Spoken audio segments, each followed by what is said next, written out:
Salam, selamat pagi. Jumpa lagi bersama saya Pendeta Samuel Pandey SP. Jumpa pagi ini ada kebenaran firman Tuhan yang saya bagikan. Kitab Ayub pasal 42 ayat yang ke-7. Setelah Tuhan mengucapkan firman itu kepada Ayub, maka firman Tuhan kepada Elifaz orang Teman, murkaku menyala terhadap engkau dan terhadap kedua sahabatmu, karena kamu tidak berkata benar tentang aku seperti hambaku Ayub. Saudara-saudara yang dikasihi Tuhan, kisah kehidupan Ayub menggambarkan tentang posisi diam ketika Ayub berhadapan dengan kesusahan dan tantangan, tetapi juga posisi diamnya Tuhan melihat penderitaan Ayub.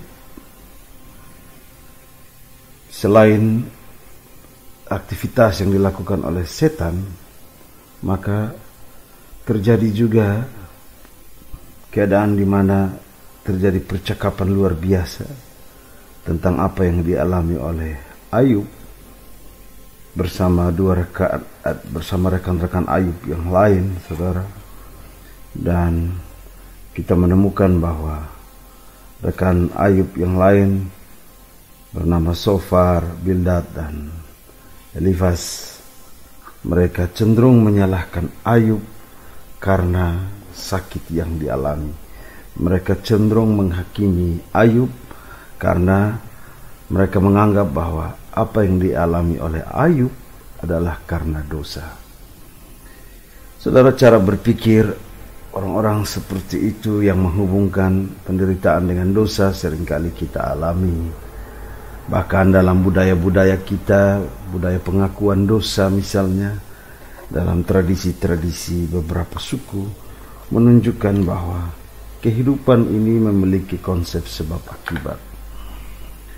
Iman itu bukan hanya soal sebab akibat, tetapi iman adalah soal kemampuan menerima apapun yang terjadi dalam hidup saya dan saudara.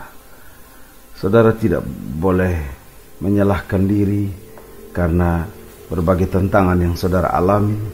Saudara juga tidak harus menyalahkan orang lain karena berbagai persoalan yang tak pernah selesai dalam hidup ini. Apalagi saudara menyalahkan Tuhan. 3 sahabat Ayub, saudara, mereka memang tidak menyalahkan Tuhan, tetapi mereka cenderung menyalahkan Ayub akibat dosa. Disinilah fungsi nasihat sahabat di dalam iman, di mana ketika kita memberi nasihat pun janganlah kita berperan seolah-olah kita menjadi Tuhan. Ayub membutuhkan kekuatan psikologi yang menolong dia kuat menghadapi persoalan, bukan tekanan-tekanan. Bukankah dalam rumah kita terkadang anak-anak kita melakukan kesalahan, kita terus menekan mereka sehingga mereka merasa bahwa mereka tak bisa berubah? Bukankah ketika ada sahabat yang melakukan kesalahan, kita begitu menekan hidup mereka sehingga benarlah perkataan bahwa satu kesalahan menutupi ribuan kebaikan. Sebagai sahabat, Tuhan menghendaki agar mereka mampu juga menangkap apa kata Tuhan. Tuhan marah, Tuhan kecewa karena percakapan keberadaan mereka itu seolah-olah merebut Tuhan yang diam itu, Tuhan yang juga bersedia atas keberadaan Ayub. Dan teguran Tuhan ini mengingatkan saya dan saudara, berhati-hatilah kita dalam memberi nasihat. Dalam hidup ini, saudara, lihatlah keberadaan orang. Janganlah kita menghakimi mereka. Janganlah kita menempatkan mereka sebagai orang-orang yang paling berdosa. Sebab ada nasihat Tuhan mengatakan bahwa mungkin hari ini giliran seseorang, tapi kita tidak tahu kapan giliran kita. Ayub butuh imun tubuh yang lebih kuat, bukan rasa takut yang membuatnya makin terpuruk. Ayub sebenarnya tidak punya apa-apa lagi dalam kisah kesengsaraannya. Harta, anak-anak, aset, kehidupan tidak dipunyai. Yang ada pada diri Ayub adalah pengharapan terhadap Tuhan. Dan kalau pengharapan ini direnggut, maka Ayub sesungguhnya tidak lagi berarti. Tuhan hanya memberi satu kekuatan bagi Ayub, yaitu pengharapan.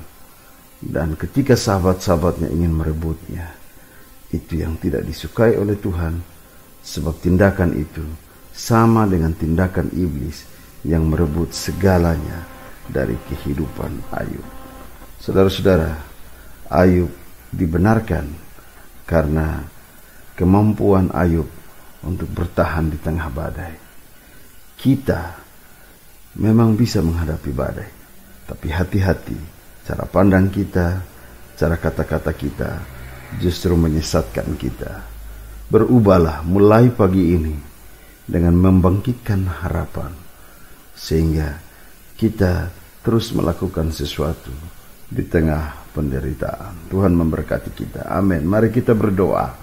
Tuhan Yesus, bangkitkanlah harapan-Mu di dalam kami, agar kami terus kuat di tengah tantangan kehidupan ini.